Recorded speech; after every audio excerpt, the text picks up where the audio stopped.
Uno de los más grandes deseos de Dios es el deseo de habitar con su pueblo. Él desea tener una relación cercana y profunda al lado de cada hijo que cree y confía en su palabra. A lo largo de la lección de esta semana vamos a hablar acerca del tabernáculo, el santuario, la casa de Dios, la morada de Dios, que Dios mandó a construir a Moisés para habitar con su pueblo y para poder estar al lado de cada uno de sus hijos.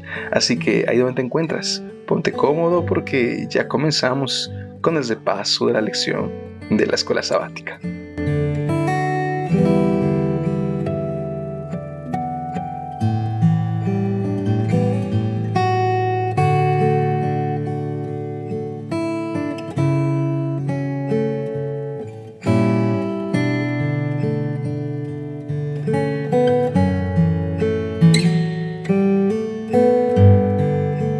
Hola queridos amigos, muy buenos días, buenas noches, depende del momento en que estás viendo este video. Quiero mandarte un saludo, mi nombre es Abraham, estamos entrando al repaso de la lección número 13. Así es, estamos en la última lección de este trimestre que ha llevado a cabo todo un viaje llamado el Éxodo. Y bueno, en el último capítulo, en la última lección, vamos a hablar acerca de lo que es el santuario, para lo cual es importante recordar que en este punto de la lección estamos viendo acontecimientos importantes relacionados con el carácter de Dios. El gran conflicto gira en torno a que Satanás, el enemigo, intenta tergiversar el carácter de Dios. Y en contraparte, Dios desea reflejar su carácter de amor, su carácter amoroso, tierno, compasivo, misericordioso que tiene con el ser humano. Y a lo largo de la lección de la semana vamos a ver de qué manera Dios busca poder reflejar y poder demostrar su amor por cada uno de nosotros. Y dicho sea, esa revelación del carácter de Dios, asimismo nos lleva a la obediencia, a un temor en el cual el ser humano busca ser obediente a su Creador. Bien, y con esto en mente, vamos a empezar hablando acerca del sábado. Y es importante entender que el sábado no era solamente un día de reposo establecido para los judíos. Es interesante que la palabra de Dios en el libro de Génesis, en el capítulo 2, del 1 al 3, habla de que Dios bendijo, santificó y reposó el séptimo día. Tres cosas importantes. En primer lugar, podemos extraer de esta primera parte que Dios no se cansa. Dios es un Dios todopoderoso. Y al cabo de los 7 días de la creación, la Biblia cuenta que Dios hizo una pausa y decidió descansar. Pero acabo de mencionar que Dios no se cansa, entonces, ¿de qué Dios iba a descansar? Bueno, en base a esto encontramos una explicación bastante importante.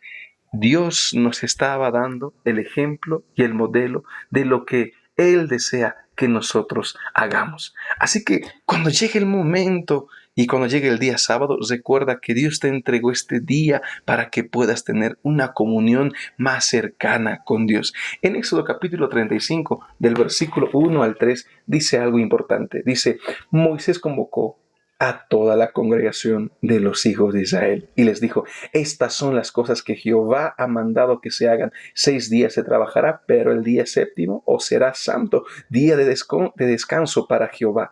Cualquiera que haga en algún trabajo morirá. No encenderéis fuego en ninguno de vuestras casas en sábado. Encontramos algo importante. En primer lugar, de que el día sábado tiene que ser un día para desligarnos de las ocupaciones, de los quehaceres domésticos y centrar nuestra mente única y exclusivamente a la adoración de nuestro Señor Jesús. Ahora, algo importante que la lección aquí presenta es que el sábado es un memorial, es un recordatorio. El sábado nos ayuda a recordar aquel versículo 1 al 3 de Génesis 2, donde Dios había creado todo. El sábado nos recuerda que nuestro Creador es nuestro Señor. Él creó, por esa razón, en hebreo se utiliza la palabra Adonai, haciendo referencia a el Señor.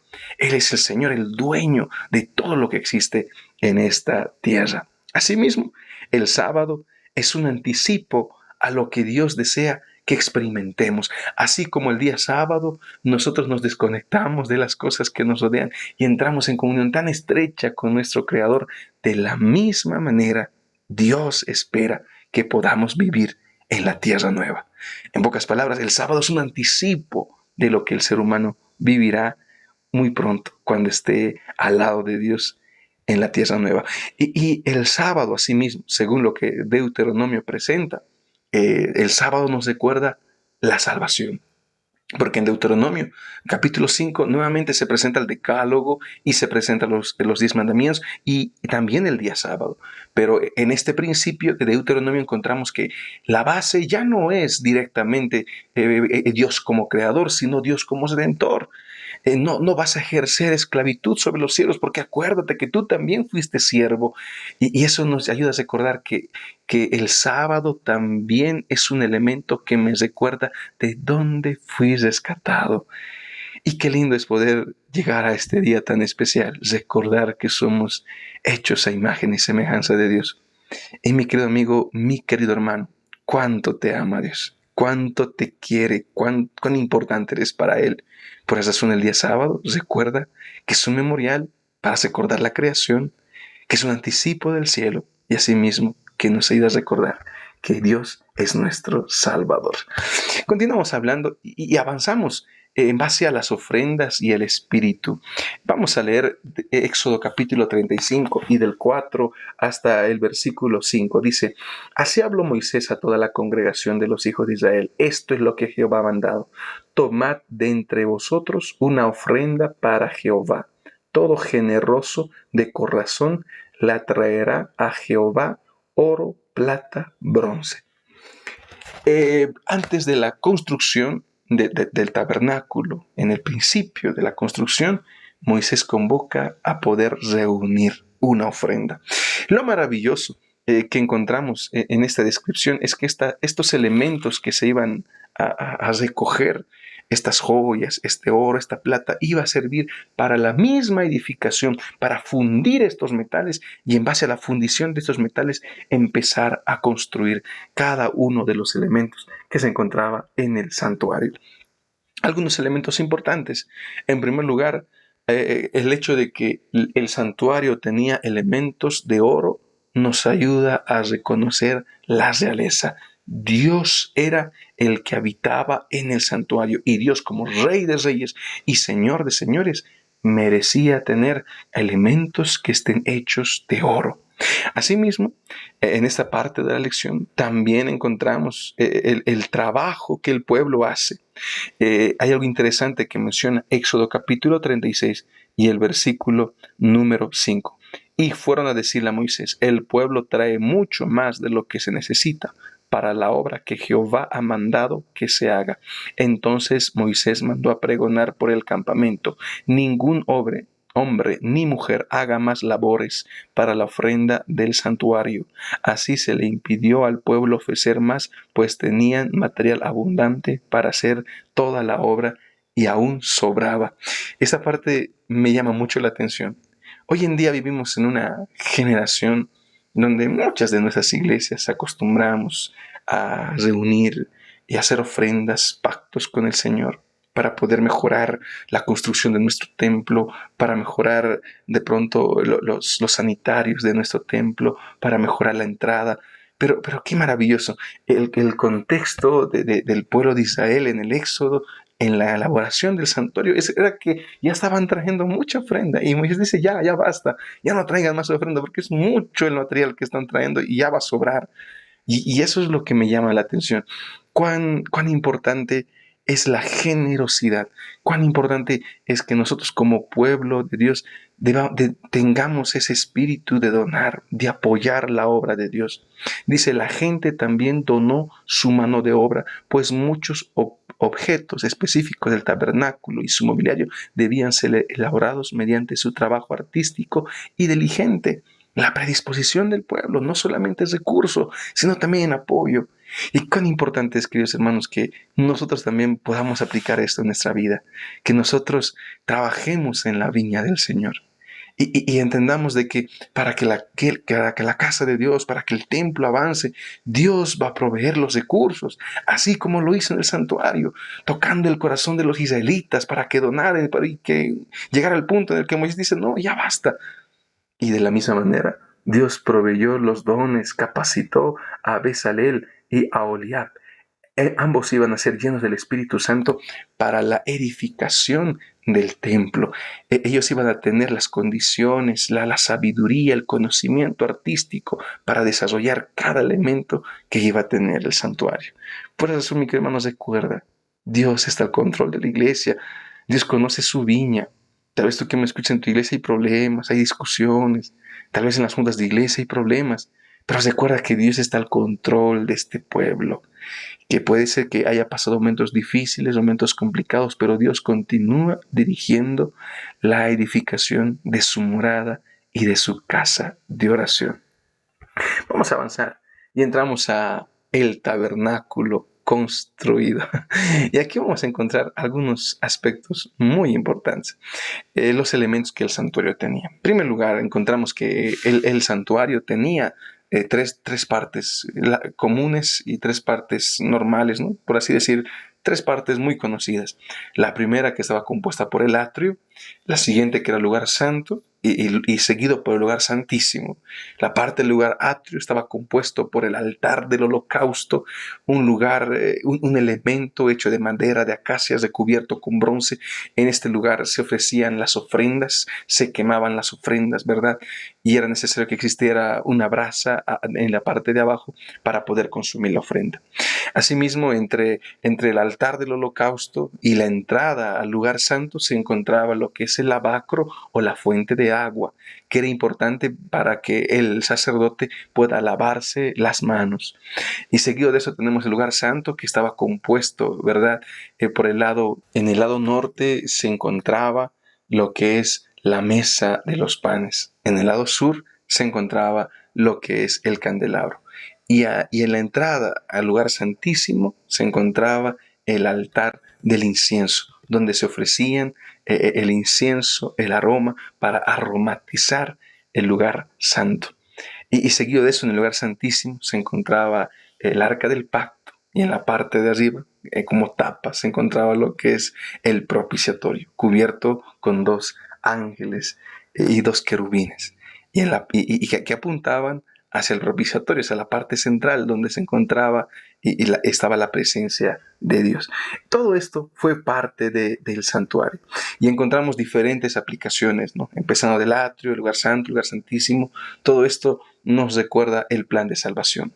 Este plan de salvación se ve en base al santuario, empezando que el atrio, el altar del holocausto, nos recuerda el sacrificio de nuestro Señor Jesucristo, que murió en el madero. Y cuando Jesús murió dijo, consumado es, de la misma manera en que tenía que ser consumida la ofrenda. Pero luego de eso encontramos la parte del lugar santo. Y Jesús, cuando ascendió de esta tierra y fue al cielo, Él llegó al lugar santo. Y de la misma manera en en ese momento estaba ministrando el lugar santo. Y desde 1844 Jesús pasó del lugar santo al lugar santísimo, y Él se encuentra actualmente como sumo sacerdote en el lugar santísimo, ministrando por nuestros pecados.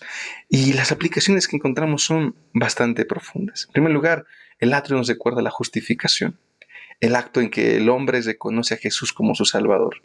El lugar santo nos encuentra la santificación, la manera en cómo Dios espera que su pueblo viva a través de lo que es la mesa de los panes, que representa la palabra de Dios, porque no solo de pan vivirá el hombre, también el altar, el candelabro, que nos recuerda el Espíritu Santo, porque era necesario que sea alumbrado ese lugar, porque estaba cubierto con velos.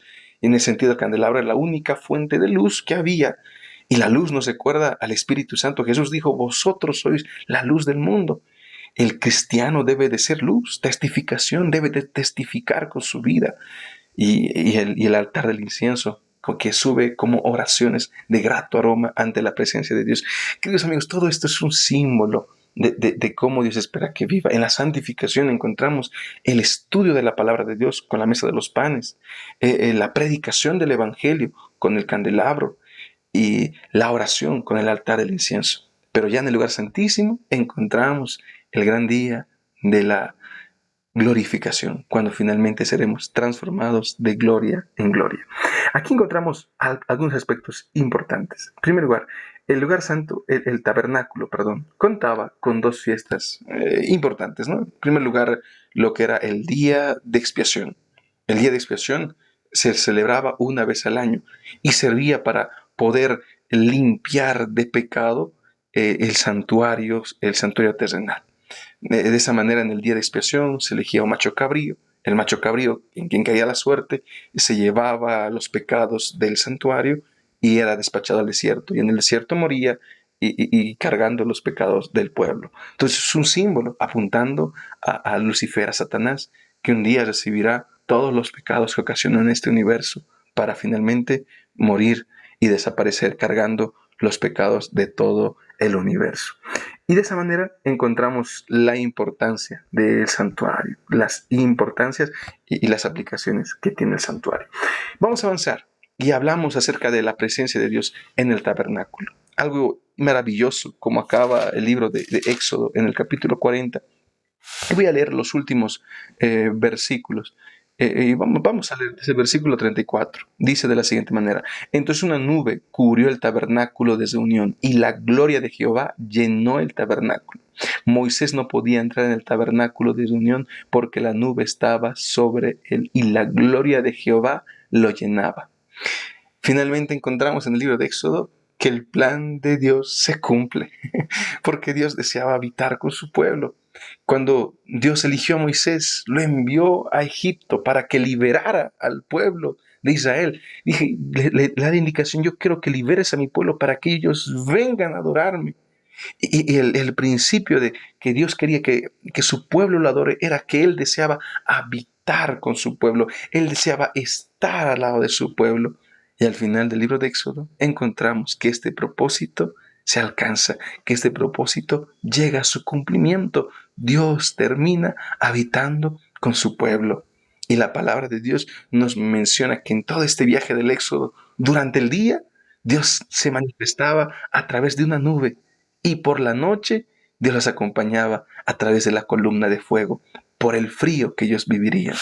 Queridos amigos, la manera en la que Dios desea estar con su pueblo es algo maravilloso. Y algo maravilloso con lo que termina. Y voy a leer ese versículo. El versículo 33 dice: finalmente erigió el atrio alrededor del tabernáculo y del altar y puso la cortina a la entrada del atrio. Así acabó Moisés la obra. Este término de Moisés acabó la obra también se menciona en los días de la creación. Cuando Dios termina, dice: y Dios dijo que y Dios vio que todo lo que había hecho y era bueno en gran manera, ¿no? De esa manera encontramos cómo Dios termina la obra. Y cuando se termina el santuario, encontramos lo mismo. Y cuando Salomón dedica el templo, también encontramos la misma expresión. Esta es una conexión que tenemos entre la creación y el santuario. Y esto apunta a una dimensión mucho más cósmica, donde Dios creará la nueva Jerusalén, el nuevo santuario, donde Dios morará con nosotros. Queridos amigos, eso es tan maravilloso de entender. Dios desea habitar con nosotros. Él desea estar a tu lado. Y Él desea que cada cosa que vivamos en esta tierra un día pueda encontrar solución y pueda encontrar una respuesta. Llegamos al final y llegamos a leer el Juan capítulo 1. Y en el versículo número 1 se menciona de que Juan escribe diciendo: en el principio fue el verbo y el verbo estaba con Dios y el verbo era Dios. Y todo lo que existe fue creado por el verbo. Pero ya en el versículo 14 dice que ese verbo vino y se hizo carne. El mismo creador de que habla Génesis capítulo 2, 1 al 3, que estableció el sábado, que deseaba habitar con su pueblo. El mismo Dios un día vino a esta tierra y se hizo carne y habitó en medio de nosotros. Esta es la clara representación de Emmanuel, que significa Dios con nosotros. Y encontramos en el Nuevo Testamento el cumplimiento del Antiguo Testamento. En el Antiguo Testamento Dios habitó con su pueblo a través del santuario, pero en el Nuevo Testamento Dios habitó con nosotros a través de la persona de Jesucristo. Jesucristo era Dios en esta tierra. Por esas razones que el tema de la encarnación es un misterio que nunca lograremos entender esa tierra, pero será algo que estaremos estudiando durante toda la eternidad.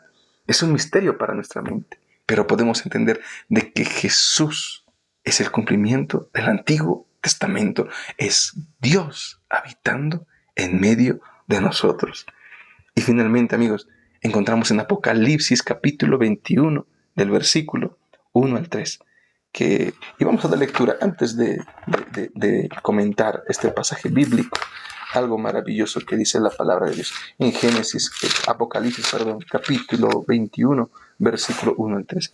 Entonces vi un cielo nuevo y una tierra nueva, porque el primer cielo y la primera tierra habían pasado y el mar ya no existía. Y yo, Juan, vi la santa ciudad, la nueva Jerusalén, descender del cielo de parte de Dios, ataviada como una esposa hermoseada a su esposo. Y oí una gran voz del cielo que decía: el tabernáculo de Dios está ahora con los hombres. Él morará con ellos. Ellos serán su pueblo y Dios mismo estará con ellos como su Dios. En Apocalipsis, amigos, encontramos aquello que Éxodo nos mencionaba. Encontramos aquello que Dios deseaba hacer con su santuario y con Jesús, habitar con nosotros. Encontramos en Apocalipsis la nueva Jerusalén. Y en la nueva Jerusalén, Juan escribe diciendo que no hay templo, no vio templo. ¿Por qué? Porque el templo donde estaba era la misma ciudad, la nueva Jerusalén. Queridos amigos, llegamos a la conclusión de que el plan de salvación contempla una dimensión en la que un día tú y yo estaremos al lado de Dios. Y me conmueve el versículo 4 cuando dice: enjugará Dios toda lágrima de los ojos de ellos, y ya no habrá más muerte, no habrá más llanto, ni clamor, ni dolor, porque las primeras cosas ya pasaron. Y en el libro Conflicto de los Siglos, Elena de White escribe diciendo que ya no habrá más pecado, ni un átomo más de pecado. Todo el universo se unirá en una sola pulsación y todo el universo exclamará diciendo: Dios es amor. Queridos amigos, de esa manera concluimos este trimestre de la escuela sabática.